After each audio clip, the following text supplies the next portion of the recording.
Hi, Will Gethin here. Welcome to episode 5 of the Follow Your Blissters podcast. In this episode, I talk with Dr. William Bloom, a pragmatic and playful modern mystic who's one of the UK's frontier holistic educators. Author of 26 books, including The Power of Modern Spirituality, Feeling Safe, and The Endorphin Effect, William is co-founder of the Alternatives Events programme in London and creator of the UK's first accredited course in spiritual wellness. His work focuses on helping people discover their own best way to connect to what he calls the wonder and energy of life as the fulcrum for ongoing spiritual practice. In this interview, we uncover William's intriguing journey from novelist, propagator of Sixties counterculture, honorary Hell's Angel and academic, to trailblazing pioneer of the modern UK holistic movement. I hope you enjoy the journey.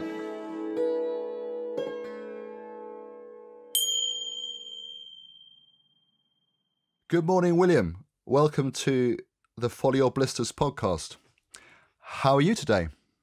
I'm very well. The sun is out. It's been foggy the last few days, and I would like to be outside, actually, but here I am inside having a conversation with you, Will.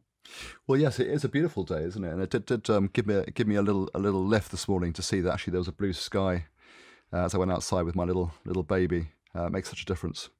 So, William, I'm really looking forward to hearing about how you've experienced the hero's journey in your own life. And I know this is an area you're pretty well versed in, as I remember actually going to a workshop of yours in Glastonbury, probably about 2009. It was a weekend workshop in the hero's journey, and that was in the early days when I was sort of exploring it and finding out more about it. So, yeah, I think I remember travelling down from, it was Gloucestershire at the time, to come to that. So would you say that the hero's journey has been a significant map or guide for you in your own life? That's an interesting question, because if I'm in a very reflective mood, I go, I don't know if my life has been such a heroic journey or hero's journey. And on the other hand, well, I think the idea of the hero, just to say, I think is a very dated one. So we're not talking about being a superhero and heroic in that way. Really, it's more about just that map of a signpost for showing you when you're on track in life and following your, that true calling, and then meeting the challenges and knowing that it's not all over and it's all terrible. Knowing there's something around the corner that could be more promising, and so on.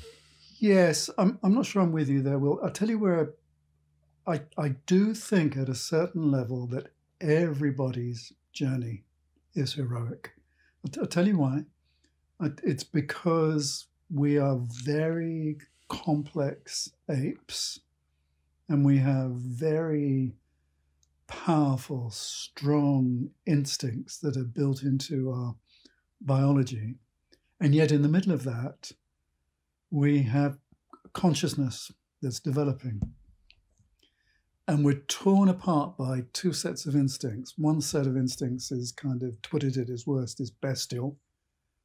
Sex, food, space, power, status.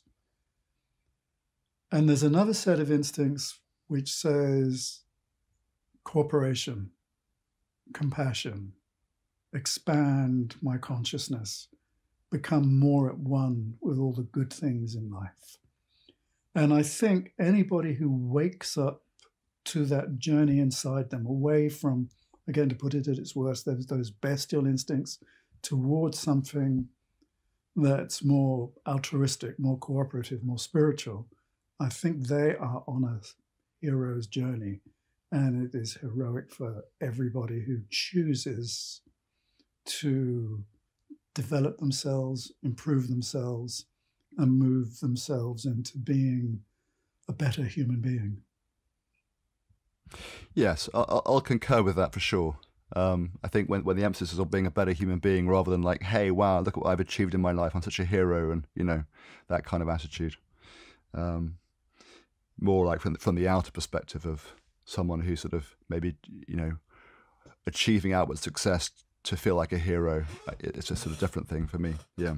I mean, I actually think it's tougher for people to become a better human being than it is to achieve success. And I think achieving success is also slightly an illusion, slightly deluded, because when people achieve it, they're not happy in it. It's not satisfying, and it can so easily be lost. Well, I guess that would depend on how one defines success a little bit, because I'm talking material success. yeah, material success. No, sure, yeah. Yeah. For that alone, it's going to feel a bit empty if it's just for that. Yeah. Yeah. At the same time, though, I want everybody fed, housed, schooled, secure, and safe. You know. Yeah. Yes, exactly. So let's dive in and explore the hero's journey story that you have chosen to explore for this conversation, William. Was there a particular call to a venture that started a strong journey for you that you want to share?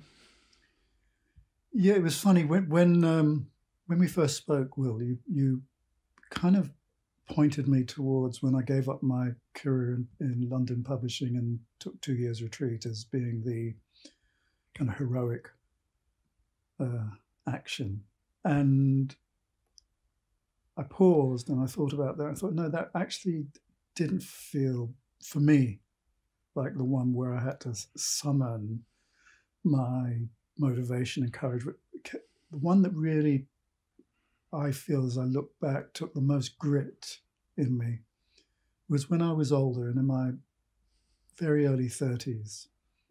And I decided to become a mature student and do my first ever undergraduate university degree. At school, I had failed my A-levels and gone off on another path, which we may talk about in a minute. Yeah. But the age of 30, I'd had many books published. I'd become a figure in the kind of New Age spiritual scene. And various things happened, and I went, actually, I need to move away from this. And I opted to improve myself, better myself, by getting an education. I didn't particularly want a degree, but I did want to understand the way the world worked. And so there I was, 30 years old, and I managed to get into the London School of Economics without A-levels. God bless them. Wow, that's a triumph in itself. Well, they let me in because I had some books published, and I was passionate. But what it meant was I left the kind of safety of where I was living in Glastonbury, and I had no money, and I slept on floors. I au paired for a while. I crashed in homes where perhaps I was not that welcome. And there was a few years of great physical discomfort as I did my first degree. And I knew when I was leaving Glastonbury, I said to my partner at the time, this is going to be tough. Okay. And, that was the big decision. So you followed your blisters, as Campbell would say, rather than your bliss. Well, I could see blisters coming. Yeah. I could definitely see blisters coming. You took the hard route. Yeah, because prior to that, I'd had status, novel writer, commissioning editor at Macmillan's, all that kind of stuff, Yeah. Now I had no money and no status. I was hiding on the loo on the train from Castle Carey into Paddington in order not to have to pay tickets, Oh dear. Stealing loo paper for where I was crashing, that kind of thing, that kind of poverty. Wow. And I knew I was going into that. Okay, so that's great.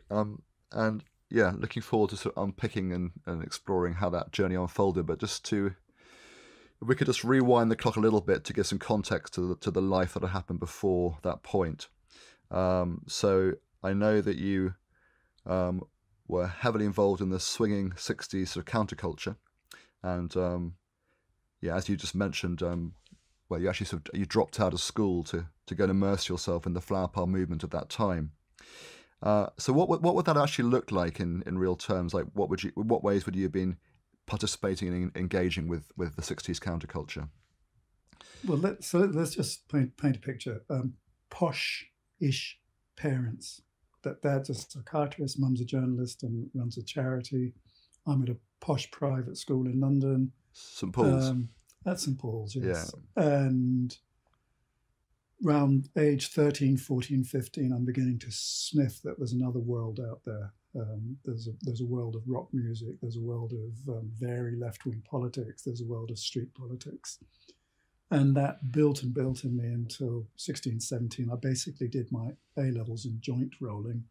And, failed them all, left home at 17, found a kind of bedsit to live in, and started to both explore psychedelics, swinging London, dance, meditation, the occult, and all that kind of stuff, and motorbikes.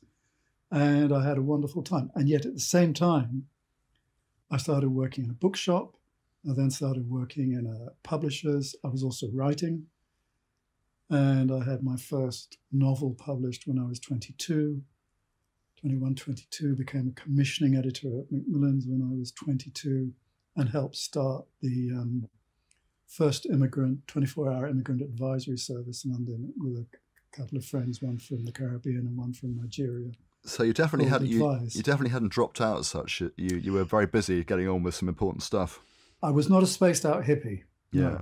No. In fact, in the 60s, there's always a differentiation between the hippies and the freaks. The freaks were engaged in doing stuff. I was a freak, a kind of furry freak brother. Oh, I didn't realise that was the sort of definition of freak. Yeah, freak. Well, that's what, the freaks sold things to the hippies. Yeah. We were full time. So you were clearly a sort of specialist in the counterculture of the day, as you founded the Open Gate imprint of Macmillan's publishing house, specialising in counterculture books. What kind of authors and books were you commissioning? Well, that's funny enough. We published Lenny Bruce, the American comedian, for the first time in the UK. We published a biography of the English guy who became president of the English All England Hells Angels. Oh, really? Wow. We published a manifesto on kind of White Panther freak politics by Mick Farron that came out of International Times and Oz. Those kinds of books. And at the same time, we also had gave Macmillan's their first #1 bestseller for a decade, which was a biography of Elvis. Yes. Yeah. Well, it sounds like interesting stuff. Was that how you got to meet the sort of to get involved with the Hells Angels through that particular book? Yes, it was.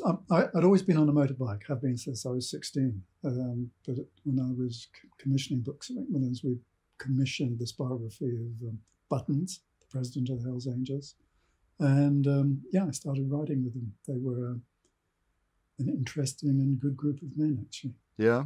Yeah. Because there's the kind of the mythical version, which is this sort of wonderful free-spirited brotherhood bounded by loyalty, and then there's the sort of the view of them being these violent, dangerous criminal gang. But your experience was more of the former, by the sounds of things. No, they were both. Yeah. Silence. Silence on that one. No, they were both. I was very lucky. I managed to. So did you get up to all sorts of naughty things with them?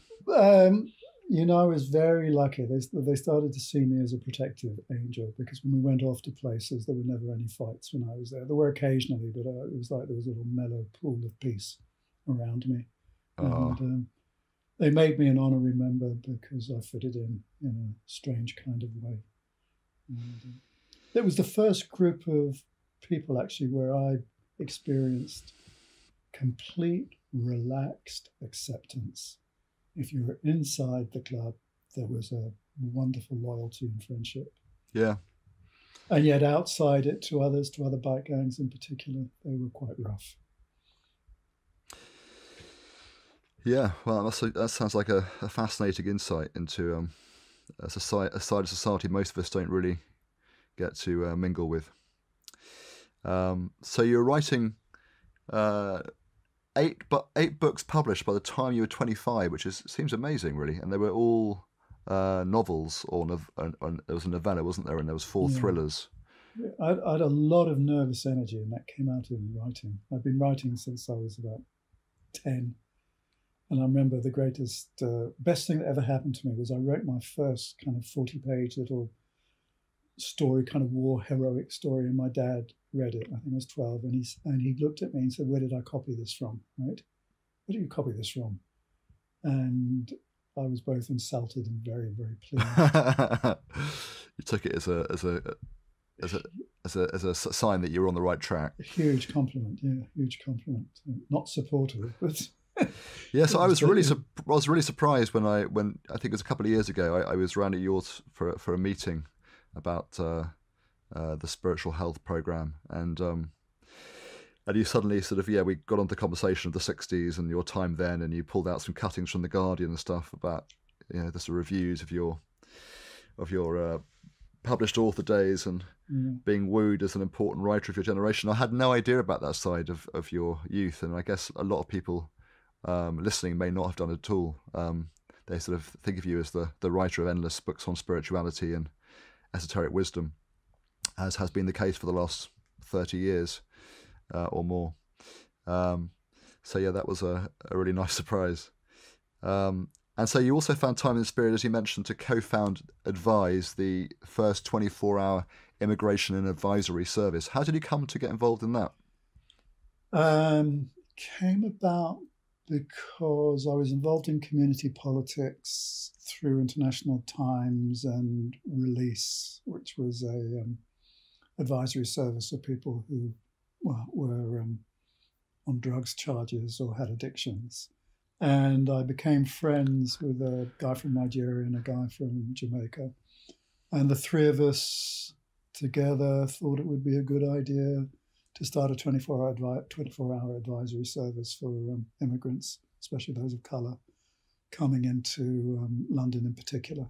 And we set up this 24-hour advisory service, which later on became the Melting Pot in Bristol, in Brixton, and then later on got integrated into the Citizens Advice Bureau. So we did a useful piece of work.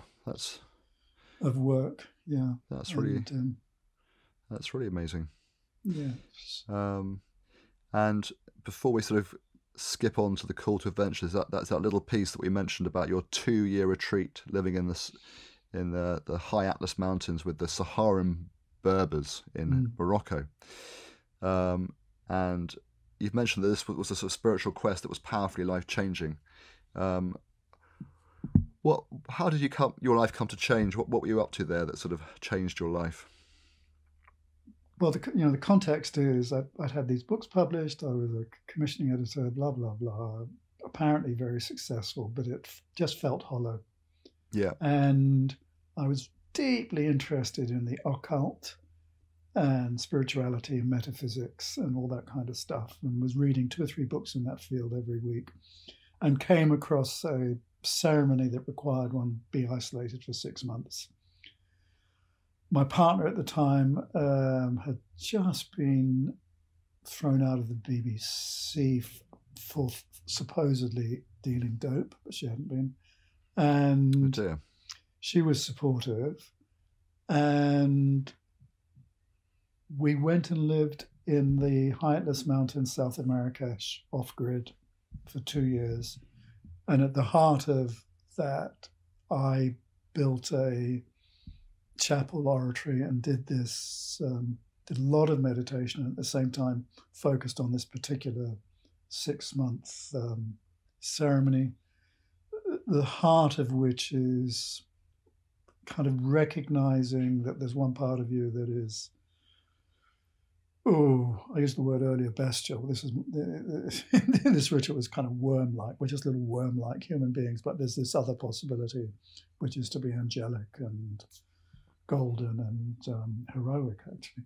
And it's a 6-month process, and at the end of the 6 months, it's 12 hours a day prayer and fasting and reading sacred books. And it, not surprisingly, shifted my perspective and outlook on life and how I felt life to be. And I'd say it took me a decade to integrate that experience afterwards. Yeah.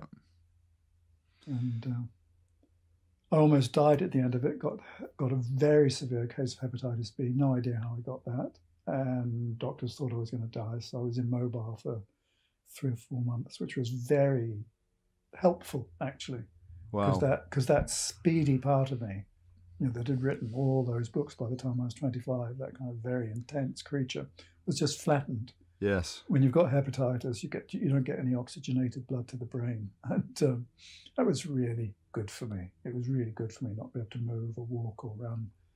It took me several years to recover, and I'm grateful for that illness. Actually, It was a fantastic gift. Yeah. That's a sort of heroic journey in itself there, isn't it? That sort of illness bit that became a gift. So you came back to England, and you, soon after that, I think you founded a small community in Glastonbury. Yeah. And I'm guessing it was soon after that that you had this sort of call, right, I need to go and become a mature student and try and get into LSE. Yeah. Let me be very honest here. Yeah. My marriage fell apart. Yeah. And the kind of intense party-going guy, hang around with Hell's Angels creature, street politics person, gradually grew into what my partner at the time called, this wonderful phrase, she called me the pathetic ascetic. It's great. The pathetic ascetic, right?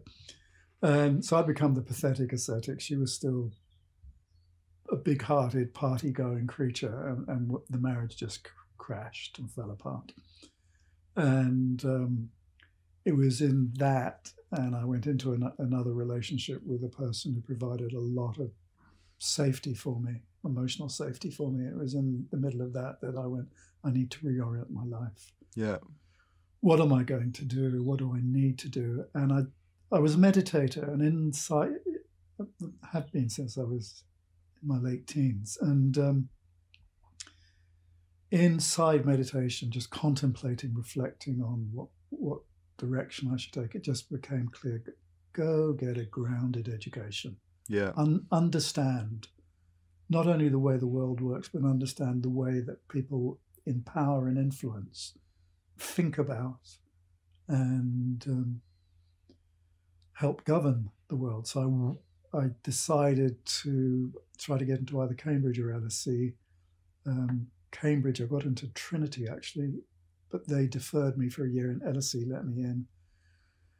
And I went up there and did my first undergraduate degree in international politics with a focus on social theory, and then went on to do a doctorate.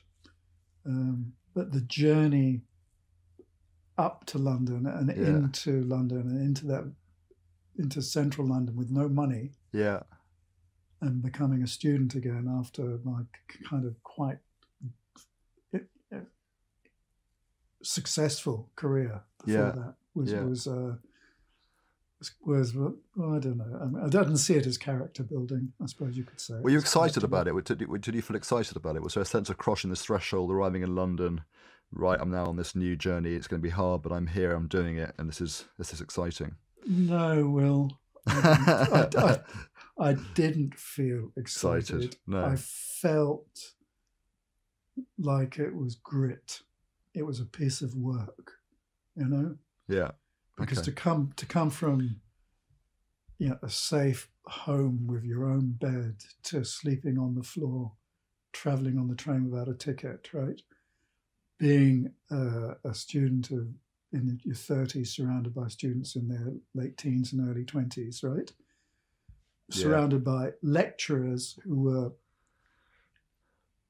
expert scholars in their particular subjects, but not particularly wonderful human beings, right? But who were in a position to lord it over you, right? Yeah. No, I wasn't excited. I was slightly growly, actually, and it was the right thing to do. Well, you stuck at it. Yeah. Yeah, I did. Yeah, of course I did. I'm a finisher. Yeah. I'm a completer. But I was so engaged with the subject. I was so interested in the subject and how people think and plan, how scholars think about politics and social theory and social policy and foreign policy and all that kind of stuff, and how that affects ordinary people and all the rest of that. I was so interested, right? But that absolutely kept me engaged and made it worthwhile. And were there any important mentors for you at that time who sort of helped to guide you through it and give you the inspiration you needed to see it through? I'll tell you, the people I remember are the people who were kind to me, you know? Yeah.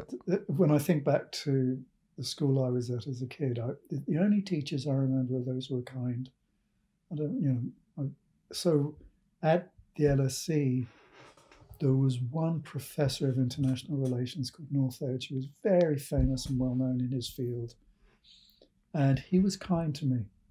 He recognized that I'd had a history of some success in writing fiction. And when I started to write my doctorate, I remember him taking me aside and saying, "Oh, William, you're going to lose your prose style forever when you do a doctorate, because it's you know, academic language is so rigid." Right? He was kind to me. Was he right? Did you lose your prose style? I did for 5 bit. years, 10 years. It took a while to bring it back. And there was a woman who, the partner of a friend I made at LSE, another material student, who was very kind in the way she offered me a floor to sleep on. There were kindnesses that I remember. And I think maybe for most of us, as we look back on the gritty, blistery times of our journeys, we're going to remember those people who suddenly were friends and kind and supportive, and the others will kind of blur away into the background of struggle. Do you think at this point that you envisaged a kind of potential career in academia as an academic, or was there a sort of a goal you had in sight that this was a stepping stone towards? I did not know what I was going to do, actually. Okay. I'll tell you what, I mean, I'll be totally honest with you. Great. You know, I said earlier, I've been a meditator since my late teens, early 20s. Yeah. And I believe in the power of thought. And I believe that in meditation, you can create ripples of benevolence that are useful and are prayerful and have a good healing effect around the world, or locally, or with neighbors or family. And my instinct was that if I understood the way politics and social policy and foreign policy worked, that as a meditator, the kind of usefulness I'd have in creating good energy would be more relevant. So that's going to sound totally bonkers to anybody mainstream atheistic who's got no sense of energies or telepathy or that kind of thing. But to anybody who has a sense of the metaphysics of life, the subtle energies of life, they'll go, okay, that makes sense. And that actually was the main draw that took me into learning how the world worked. And do you think it has proved useful? Oh, no idea. I've no idea, you know. It's definitely informed how I teach spirituality, because nobody goes through my classes without being nudged in a direction that's more engaged with compassion and social justice and equality, you know? Yeah. So it certainly spills over there. And, you know, I start the day by reading 4 or 5 newspapers, including very, very right-wing newspapers, to get a good spectrum of the news, you know? And I'm still engaged. Yeah. So what other sort of important skills and resources do you think you picked up in that period that served you well on the journey? That's you know, I've not pondered that question, because I don't. I kind of feel as though the main resource I had, for which I'm grateful, that I was born with, This is the bit. This is why I kind of have problems kind of framing myself as having done a hero's journey, because like from early years I was gritty and a completer and quite tough. Mm-hmm. So when I went into that journey back to London and to being a mature student, I had those characteristics, those parts of my personality in place already, right? Yeah. It's when I'm looking at other folk, friends of mine or people I'm coaching or colleagues, companions, that I'm trying to help orient to making their own hero's journeys, right? Mm-hmm. I notice that it's not so much that, people are always trying to get clarity. What am I supposed to be doing? What am I supposed to be doing next, right? Mm-hmm. And that's usually a cover for actually not having I'm going to use the word very carefully here, not having the courage to just move forward, Well, so it's just a form of procrastination, or I'm not quite sure what to do. Yeah. Yeah, but it's quite normal. It's quite natural. But the people, and it's good that you go into that state, because you do need to reflect and get clarity about what you're doing. But it becomes procrastination at a certain point where, in actual fact, what you need is courage, not clarity. You just need to move. And you need to move forward with a sense of, I'm going to hang on in here and complete this. There's a famous thing for entrepreneurs, isn't there, that something like 99% of all new businesses fail shortly before they were about to succeed. Yeah. Because people just drop off because the path is so tough. But it may be, William, that you're just more decisive than some people. I mean, people might generally just, want to throw their energy and move forward, but just need to know it's the right thing before they do, so they don't waste their time. So I guess that, there's some indecision. There's this natural indecision, I guess, and then there is procrastination where you just wallow in that and don't do anything. But yeah. Yeah, I don't think I understand that, but I think what I'm actually trying to get at is something underneath that, which is grit and determination and character that sees you through.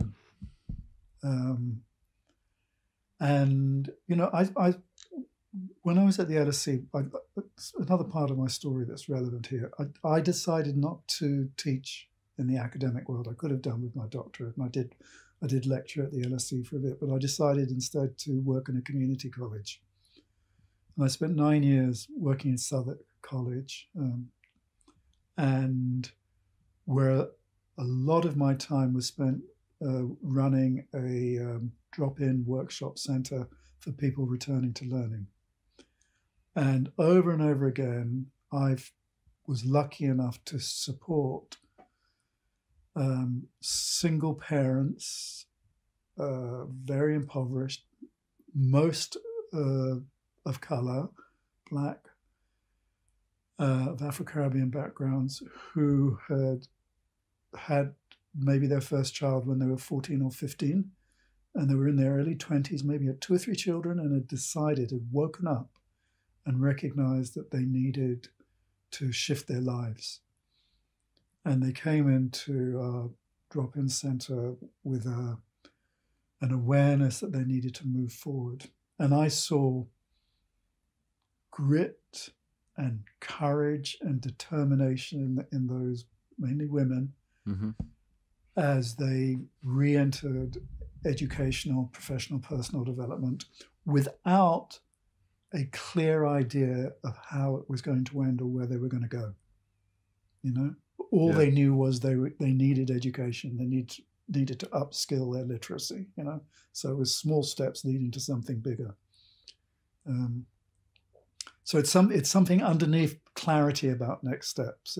It's okay. I've got a sense of next steps, but it's like swimming. You've got to get in the pool and start to move forward. Then clarity can come as you go along. That's right. Yeah, that's right. And it's difficult. It's difficult for people, this one. But I think I think also, I'm also thinking of the folk who actually decide that it's more important to be a good human being than to have career success, you know? Yeah. They choose to, they recognize that in relationships, in partnerships, in family, with colleagues, they're not behaving in the most constructive, positive, supportive way, that they have inside themselves gremlins that are making them jealous or unfriendly or whatever it is, you know, and they start to choose to improve themselves. Yeah. It's that kind of grit and courage. And it's the same with people who have this sense that there's an energy to life, there's a spiritual aspect to life, and they choose to start to develop themselves in that direction, you know. There's a lot of wine tasting that goes on, a lot of kind of tourism, but then you need to stop the tourism and get on with something and actually do the work, and that requires grit. Yeah. That's the blistery part of the journey. Yes. So if we're currently sort of on the road of the journey, which I guess is the blistery part, and there's you've got, so you had the sense of that poverty. What other sort of challenges were there? Was it mainly the poverty for you at that point? I think I was stung by the lack of status. You know? Oh, yeah. not getting any respect, right? Oh, yeah, God bless. You know? I'm not a very needy creature, right? But I didn't like. I still don't like being treated like a lower caste person. You know, people are so cruel without meaning to be, in terms of the kind of caste systems of society. You know, and people don't give respect and affection and care to folk that they seem to them to belong to a different caste, right? And it was very interesting to be in a university setting with lovely students and a few lovely lecturers, professors, teachers, but to not have any status was, and to be treated like an idiot sometimes. It was horrible. Oh. Yeah. Well, and I think I'm still sensitive in that area. Actually. Oh yeah. Yeah. Yeah. I don't want people to. My students will know that if anybody starts to become devoted to me, I would rather poke my eyes out than have any student devoted to me. But I like democratic, equal relationships at all levels. You know. And sometimes I'm in meetings full of posh public school boys, public school girls, and they're just so hoity-toity and rude without knowing they're being rude, you know, because they don't give respect to people of a different status. Yeah. So at what point do you feel you reached the dark night, the dark wood stage of the journey? Where you approached or faced your biggest fear or obstacle that you needed to go through on the journey, the sort of death and rebirth stage? You know, I've always had two takes on that aspect of the journey. One is that it's cyclical. It never happens just once. Yes. There are death and rebirth sequences all the time, and they can happen sometimes several in the same day, actually. You just hit rock bottom and then lift up. And then I have another take on it also, which is it really depends on the kind of person you are. So someone who is prone to melancholy and depression will experience these deaths and rebirths very differently from someone like me, and I give thanks for the fact that I'm like this. But my glass is half full. You know, I'm an upbeat person. And when I have experienced depression, it doesn't last long. It's maybe a day, you know, and then I start to lift out of it quite fast. So I think those two elements, that it's cyclical and will happen regularly when you're on the path of development, And also you need to know what kind of person you are. And if you are prone to sadness and a melancholy, depressive type, you will suffer more deeply in these deaths and rebirths. For me, as I look back, I think the worst moments I tune into are the despondency and despair as I hid in the train lavatory, going from Castle Carey to Paddington and back, and just sitting there in the loo, anxious that the inspector was going to knock and try and see my ticket, despondent that I was taking loo paper to where I was crashing inside loo paper. And there were moments of just going, oh, geez, this is just awful, the worst, right?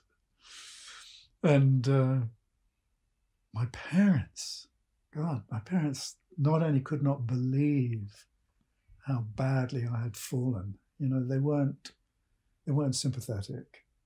They weren't understanding. They saw the whole thing as an awful mistake because I'd joined a cult. They didn't know what cult it was. It was the cult of William, maybe, right? I'd joined some kind of weird belief system. And it sounds like it sounds like a lot of that journey you were on in London at that time was like a dark wood, where you were facing all these very difficult challenges. Yes, I know. But the thing is, you've got to remember the type of person I was. I had ridden with with those bikers. I had done 2 years retreat off grid. I'm not a soft creature. No, I'm not a soft creature. I kind of look like one. I look like a kind of camp English intellectual, a little bit fey, a little bit of a fop, But I'm not sure I've ever seen you in that way, William. But no, well, it's very kind. Don't tell me how you do see me. But, I'm quite tough at core, So I don't feel so sorry for myself as I look back on that, actually. But was there a point in that sort of time, if we want to sort of consider a dark wood period, where you had to really sort of, look at parts of yourself maybe that needed to shift and grow, or be looked at more carefully and worked through and accepted or integrated to move forward on your own path? Yeah. Listen to me groan. Yeah. Will, that's part of the developmental journey, day by day, of course. by day, right? During that period, no, but I remember prior to that, a very tough friend who became a very aggressive left-wing barrister, getting together with my partner of the time because they'd both seen that they thought certain of my behaviors were cold, sarcastic, and manipulative, right? Uh-huh. And they had separately been challenging me on that, right? And I thought I just had a good sense of humor, right? I was not being cold, sarcastic, and manipulative. I just had a good sense of humor, right? And the two of them got together and made an intervention. Wow. They sat me down, and the two of them, they're both very forceful, loud, aggressive beings, just pointed the finger at me and said, you do this. And your normal response, William, is, well, that's your problem. That's just the way you see it. No, it's your problem, William, right? And it was the force of their intervention that woke me up to it. And I'm very grateful, very grateful. I've always taken that kind of feedback I take as attention. My little boy said, "Oh, giving me attention." How lovely. So I don't get defensive. Actually, I'm aggressive in the first place, but if they keep pushing, I go, "Oh no, they're giving me attention." Right? And Yeah, I took the feedback. Yeah, well done. Well, it's, I think if we can take that kind of feedback on board when it's valid, that's great, isn't it? Yeah, but they bothered. They bothered to do it. That's the main thing that touched my heart. They actually bothered to get together to do it, and I didn't see it as a kind of them condemning me. I saw it as them really trying to. I remember when I first gave my first ever talk at the Finton Foundation, which is a eco-spiritual community in Scotland. That's probably the leading eco-spiritual community in Europe, right? Yeah. They have a wonderful hall there, and I was invited to give a talk. And at the end of the talk, there was a queue of 12 people, all of whom had the same message for me, which was, William, you've got really, really interesting stuff to say, but your attitude really needs cleaning up, and you can't get away with that kind of clever dick aggression. I'm sorry. And, maybe that's shifted a bit. Yeah. What do you think? Has it shifted, Will, a bit? Yes. Well, I have nothing to compare it to. Okay. Well, only the last 10 years. I'm meek as a lamb now. And you've been meek all those 10 years, so I can't say. It's been funny when I ran the program at Alternatives at St James's. Everybody kind of always projected onto me that I was a meek kind of New Age vicar, right? And that I was very straight. And they had no idea about my background. Well, so I'm sort of clutching at straws here, trying to sort of keep this hero's journey in some kind of structure. And getting you to adhere to the stages is a little challenging. It's a conversation. Yeah. So, if there was a dark wood, it was that moment with those two aggressively helpful friends, helping you to chip away at that colder, more sarcastic William. Maybe fast forward to London, sleeping on floors, hiding in loos, no respect from my parents, no respect from teachers. That took a lot of my arrogance and pomposity and made me a little bit more humble. Okay. Yeah. Okay. And so out of that sort of gritty period, what was the treasure that evolved? Was there an opportunity that came out of that crisis, if we want to call it? It wasn't a crisis, was it? It was just pure grit. But did you work some gold out of that grit? The best thing that happened for me in the middle of that was that when I was doing my doctorate, I got a small scholarship, but not enough to live off.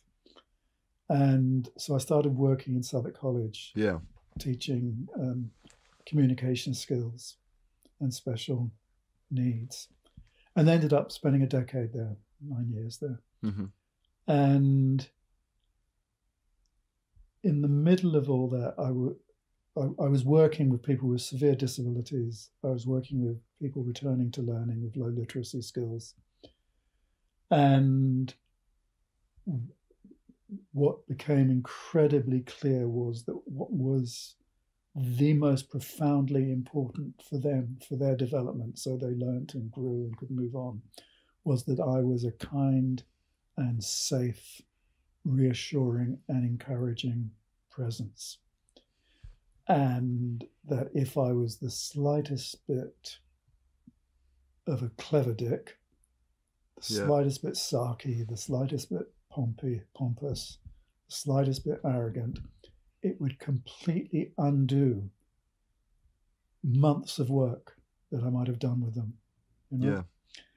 So the humbleness that I was learning from my loss of status with family and FSC and all the rest of it was also paralleled by learning to be more centered, more grounded, more kind, more patient, less up in my head, more in my heart with the folk I worked with in Southwark College. And that was hugely beneficial for my own growth. And maybe I was helpful to some of the learners that came through Southwark College, but it definitely benefited me as a soul. Mm. And do you think that humbleness and sort of kindness came out of that time? It was definitely birthed and nurtured there. I always had it as an instinct. I believe all people have it as an instinct. But you've got to remember, I was for 9 years, day by day, 5 days a week, I was in an environment with people with special needs or disabilities or returning to learning, where it was a requisite. Yes. It was a prerequisite for that type of work. And luckily, I recognized that quite early on. Luckily, some of my colleagues were hugely supportive and encouraging to me. And I could see the results with the people I was working with, that patient, consistent kindness and collegiality and friendship was what they needed most. And that allowed them to upskill themselves in terms of literacy, maths, digital stuff, and communications and confidence. And being a grounded, kind presence was the most important thing. And I had not been that in my life before. Right. Occasionally, like all of us, occasionally I could do it, but it was something consistent, and it was a jewel for me. And I look back with huge gratitude on that period. That's brilliant. And so if we move into the return, and returning, would you have been returning to Glastonbury at this point, or more a return in a more metaphorical sense? What would you be returning with, in sense of like coming through this journey with something to share?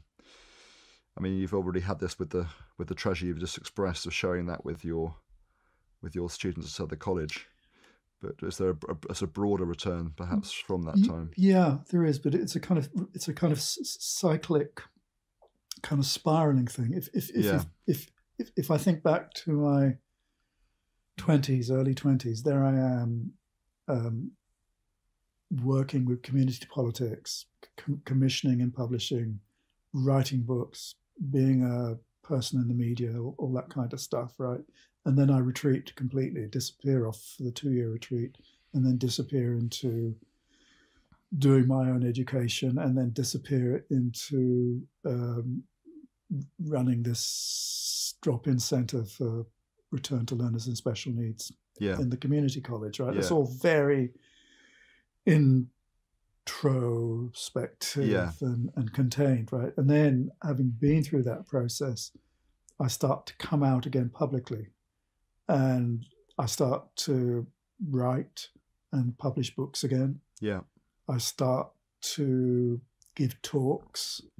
I start to give classes, and I gradually am able to segue out of being an employed teacher in the community college in London, segue out into being an independent freelance writer. And I sometimes call myself a freelance mystic who paid VAT. Freelance mystic who pays VAT. Right?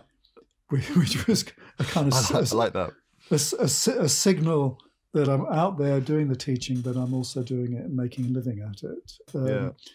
And yes, it was kind of a lot of out breath in my 20s, a long 20 year in breath from like 25 to 35, 25 to 40, and then the beginnings of an out breath where I start publishing and start teaching publicly again. And and fortunately, I think you know this because you were in the business of hosting folk like me. I'm one of the few people in the UK who did manage to make a living out of being a freelance mystic, right? And the work has been really kind and good to me, and the people I've met have been wonderful, actually. And where am I? And I'm now, what am I? I'm on the Watkins list of the spiritually most influential people alive in the world. In somewhere, 37 or something in the 30s. You probably bounce up and down that list over the years. I do. It depends on whether they like me. Sometimes I'm off the list, sometimes I'm not. It's sad, right? But yeah.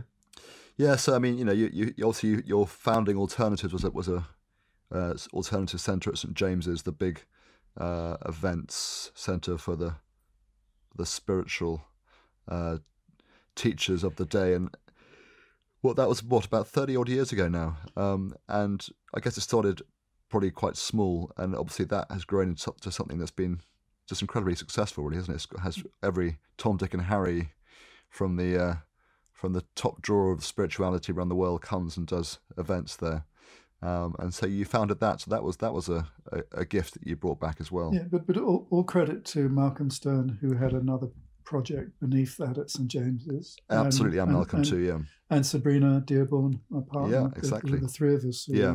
Absolutely. Developed Alternatives.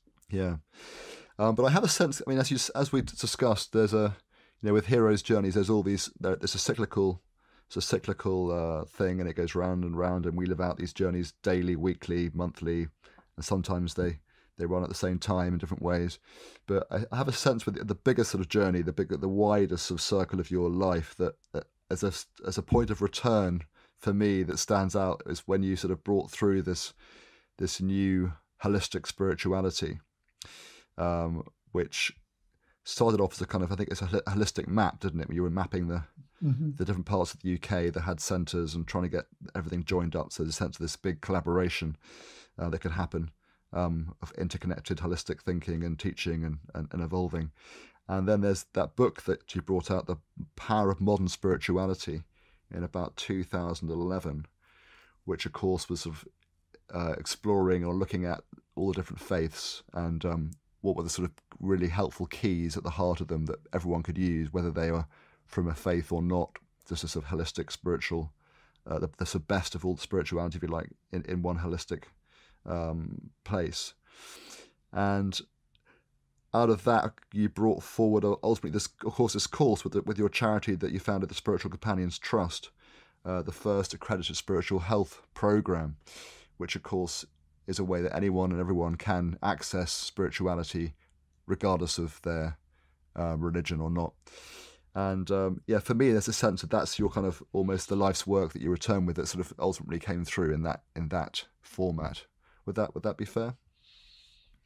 Well, it's number one, it's very kind of you to see it that way.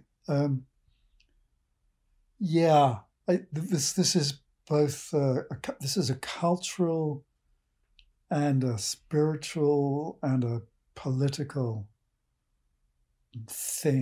movement. It's we're in a humanities at a really interesting period in terms of the way it does spirituality.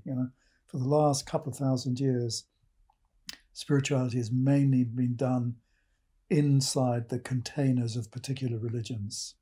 You get inside a particular religion, and that's where you stay. And what's happened in the 20th century and now in the 21st century is that people have realized that there are deep similarities, deep core practices at the heart of all these faith traditions, and that to a degree staying contained inside a particular faith tradition is not necessary or appropriate for them. So the statistics for the UK tend to point to at least 50% of people in the UK have moved on from being part of a particular faith tradition to taking an approach that's often called now spiritual but not religious. Yeah. But that spiritual but not religious culture, which is huge, is not yet acknowledged in the way RE is taught at schools. It's not yet acknowledged in the way the media deal with religion and spirituality. It's not yet acknowledged in the way that pastoral care and chaplaincy deals with spiritual care. And what I'm being part of and trying to lead is a movement to get the spiritual but not religious niche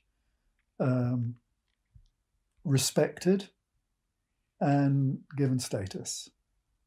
And that's partly why we developed the course, which is on the off-call register, the Diploma in Practical Spirituality and Wellness. And it's also why I work to try and get us respected in the other bodies that I think should be noticing that we are as crucial now to the fabric of society as the churches and temples and synagogues.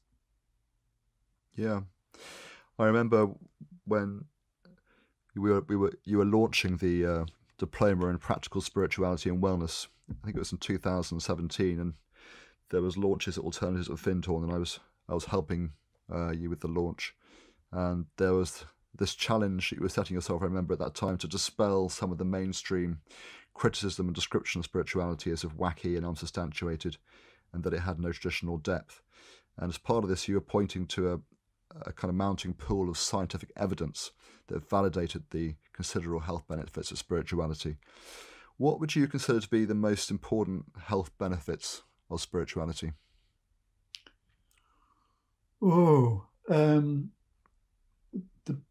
They're both physiological, yeah, and psychological. So the usual word is kind of well-being, but it's good to separate out the physical from the psychological. If people want to follow this up, just go to the Duke University, where they've got a Center for Religion, Spirituality and Healthcare. And they're now towards 4,000 academic papers looking at the connection between spirituality, religion and health. There are two, for me, I think there are two huge elements. One is really quite obvious, that when people commit to spiritual practice, to meditation, to prayer, to connecting with the wonder and energy of life, or they commit to a religious group, they something inside them eases because they have a sense of identity and they have a sense of meaning. And when you have a sense of identity and a sense of meaning, there's a background of tension and anxiety that subsides and melts away. Existential angst, so to speak, is lessened.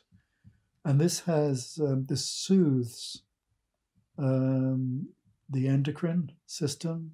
Adrenaline and cortisol is reduced, and a cocktail of well-being hormones, serotonin, oxytocin, endorphins, etc., are produced, and the body becomes more open. The immune system, by open I mean more flowing. The things flow better, blood flows better, nervous system is healthier. So physically, it's better for you.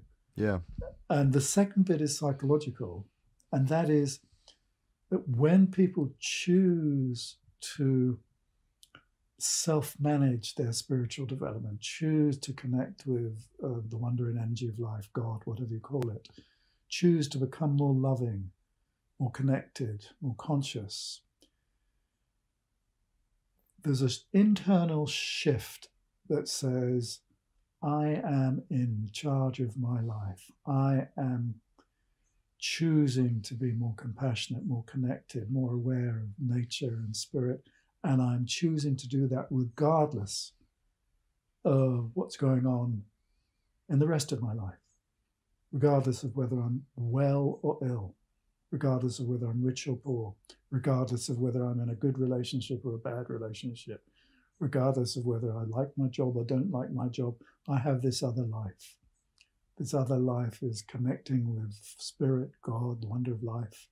My other life is to do with opening my heart, becoming more mindful, more conscious. And that is hugely supportive for one's confidence, one's sense of identity, one's sense of self. And it's the kind of thing that sustains people through genuine hardship, you know? Yeah. So they're huge benefits. Yeah, there's certainly a lot there. And I love the way you describe spirituality as a way, which is a key component of the course, of course, around connecting to the wonder and energy of life, and exploring its meaning. And I really love the way that the gateways to connect to God, spirit, or joie de vivre, or whatever you want to call it, can be so surprisingly diverse under the sort of course teachings, from ways we might expect, like prayer or meditation, to more everyday activities like dancing or walking or singing, or even sport. And in fact, it made me laugh when you did the interview with the newspaper, and they did a feature about the course, that you actually said that one of the ways could be eating a tomato ketchup white bread sandwich while watching Coronation Street. I quote. Do you think that's really a valid form of connecting? I'll tell you, what is valid is this, that we say to people, first of all, the conversation is, what we mean by the wonder and energy of life. You could have this conversation in a pub. Do you know what you mean by the wonder and energy of life? That kind of magic you pick up on sometimes, and they go, yes, right? And then you say to them, well, in what circumstances do you most easily connect with that wonder and energy, right? Yeah. And then it's our job not to tell people what to do to get into a meditation box or a Christian box or a healing box or whatever it is, right? Our job is to listen. And if somebody says, hey, I connect with the wonder and energy of life when I'm at a rave dancing, or I connect with the wonder and energy when I'm reading, or I connect with the wonder and energy eating a tomato ketchup white bread sandwich while watching Coronation Street, right? Then I'm going to listen to them and I'm going to say, great. All I want to know is that in the middle of your prayer, in the middle of your reading, in the middle of your dance, in the middle of watching Coronation Street, there's a part of you that's acknowledging, mindful of your connection with spirit. And there's a part of you that's going, yeah, I love that connection. I want to accept and have it more fully. So you're multitasking. You're not just doing the eating in the Coronation Street. You're also absorbing the good vibe. Yeah. So I stick with Coronation Street and white bread tomato ketchup sandwiches. Yes. Okay. Sounds good to me. Done consciously. Done consciously, yes. Okay. And so if the call to adventure of the hero's journey is about, as Campbell called it, following your bliss, or blisters, even as we discussed, as he later reframed it, do you feel you're following your bliss today? I am following my bliss 100%. Yay. Yay.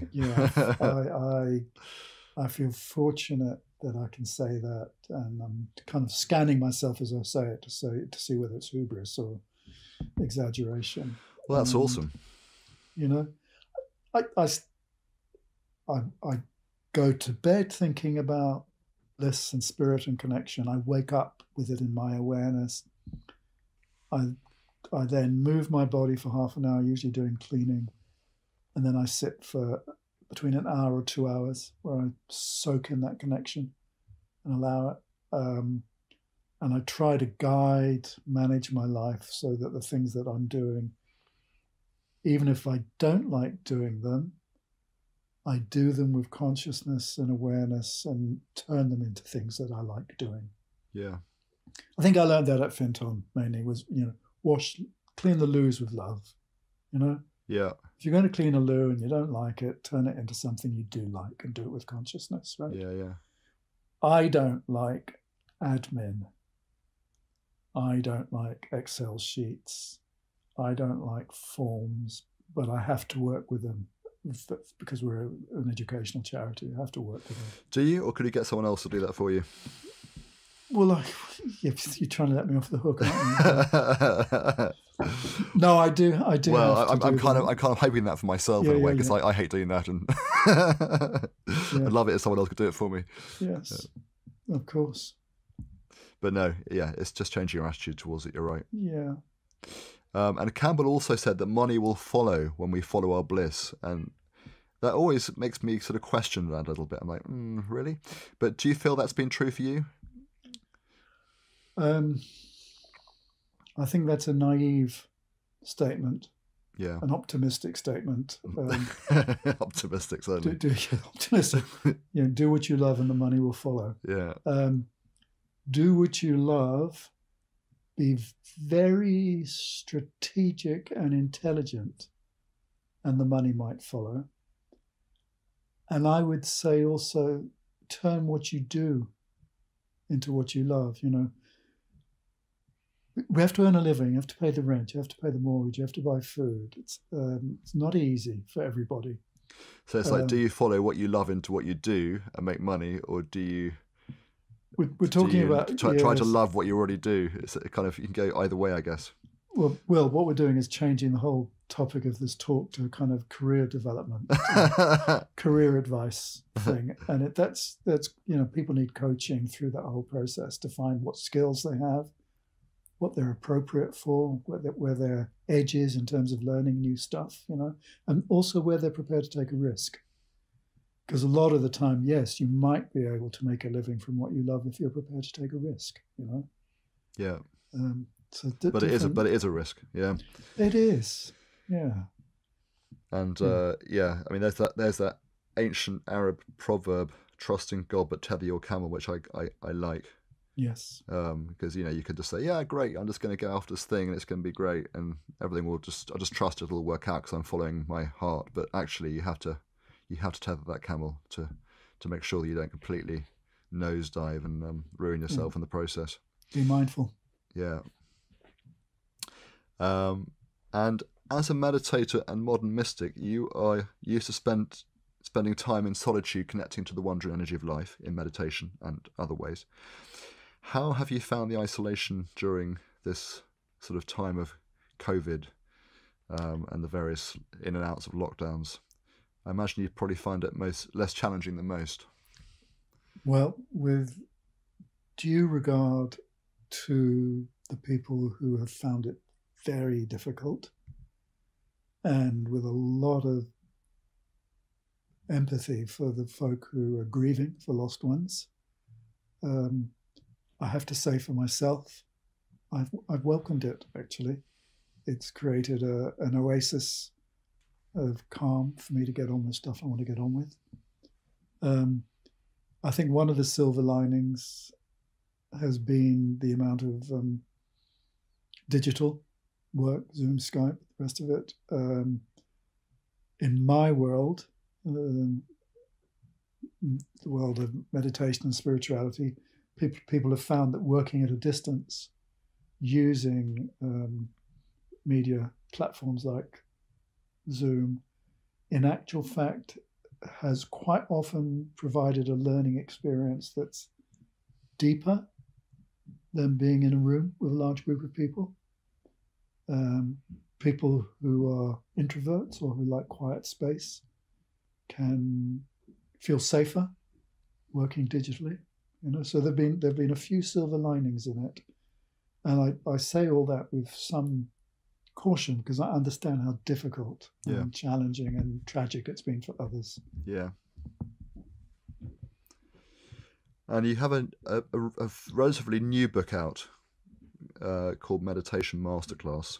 It's a booklet. It's a 40-page booklet which looks at, instead of trying to tell people, hey, this is how you have to meditate, it says, look, here's the core state of meditation. There's a core state of meditation, whichever school of meditation you're in.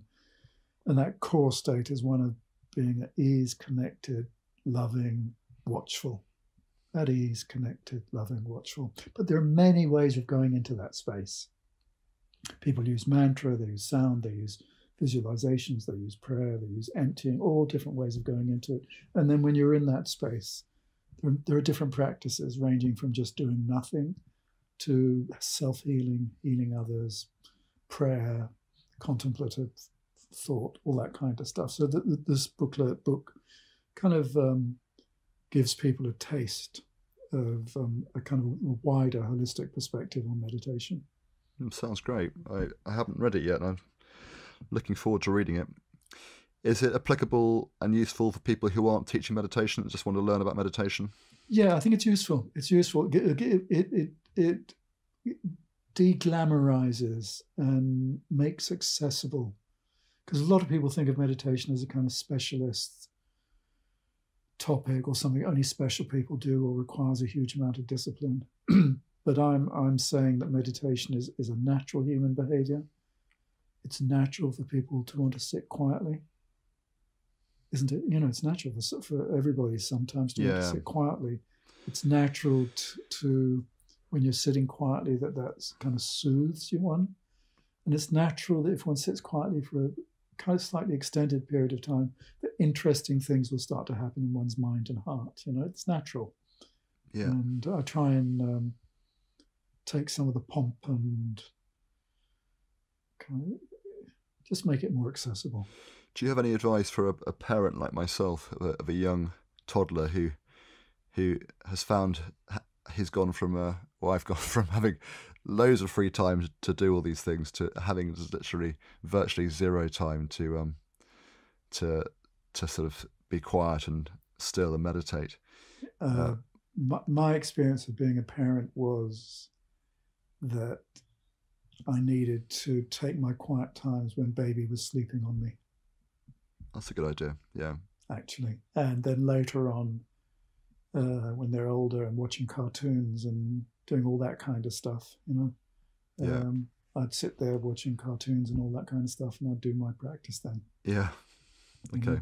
I had to get used to. I remember when she was 3 years old, Sophie, kind of creeping into my room. I was sitting quietly meditating, and she came and sat on my lap and then whispered in my ear, "Is your bottom comfortable?"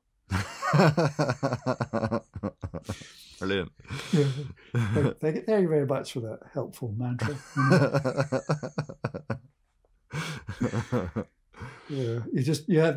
I think that's the clue for parenting. You need to let them never get upset when they cut across your quiet time, but allow them to come in and sneak in and snuggle up, like cats and dogs will, Yeah.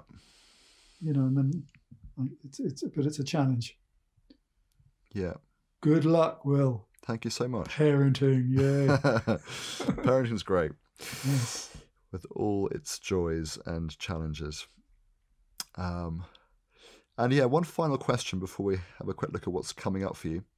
What would you say you have learnt from the wisdom of your life experience, now looking back, that would have been useful advice to have given your younger self at, say, age 20? Brackets. I was really lucky that 2 older men reached out to me when I was in my early 20s and reassured me that I was sane and a good person. And they were important, significant figures. These people, one was a very famous novelist and the other one was a psychoanalyst, and they both looked at me and said, "Hey, William, you're a good guy." So I had that. But what I would have liked is if someone had come to me in my early 20s and taught me how to center and ground and be at ease in my body. I was up in my head, up in my chest. It was only in my 30s when I did a lot of body work and Tai Chi and internal martial arts and stuff that I finally discovered, I've got a body and I need to be landed and centered and grounded in my own body. And I wish someone had taught me that when I was in my early 20s. Yeah. It would have made my life more stable, more comfortable. Yeah, that sounds like a helpful piece of advice that I'm still learning. Well, aren't we all? Yeah. Aren't we all? Yeah. So before we finish up, you've got various sort of courses and kind of coming up. You now have a Secrets of Health and Happiness online course. Mm-hmm. You've got your diploma in practical spirituality and wellness, which is happening in probably like how many different places around the country now? Well, COVID lockdown outside COVID, yeah. Outside COVID, there'd be 7. Right. Okay. Yeah. And that's Glastonbury and London. Glastonbury, London, Pembrokeshire, Norwich, Harrogate, Findhorn. Yeah. And so if people want to, it's one in Wales. That's Pembrokeshire. Yeah, that was Pembrokeshire. Yeah. There are 2 websites. It's williambloom.com, which is mine. Yeah. And then you'll find links there but the other one is spiritualcompanions.org. Okay, great. And then there's also your meditation masterclass course. Is that an online course? Yes, the Watkins Academy has got a couple of my courses up there. But if you go to my website, you'll find links. They're all links. Great. Yeah, thank you for that. Brilliant. Well, thank you so much, William. It's been really, really wonderful and fascinating to hear your story today, and always different parts that I haven't heard before, and also to rehear the bits that I've enjoyed before and get to hear again. So thank you very much. Good to speak. Thank you, Will. Yeah. Okay. Lots of love to you and your family. Lots of love to you. Take care. Bye. Bye-bye. Thank you for listening to Follow Your Blisters. If you've enjoyed this episode, please stay tuned for more lively and inspiring conversations released bi-weekly on Wednesdays on Apple Podcasts, iTunes, Spotify and other channels. You can subscribe on Apple Podcasts, where any reviews would be hugely appreciated. You can also find out more about this podcast on consciousfrontiers.com, where you can sign up to receive news and updates. Big thanks go to Ike Morland for editing and recording this podcast, to Michael Tyak for the music, and to GFM Radio here in Glastonbury for lending me their studio. Finally, if you have friends who you think would enjoy or benefit from this podcast, please do spread the word. Thanks a million.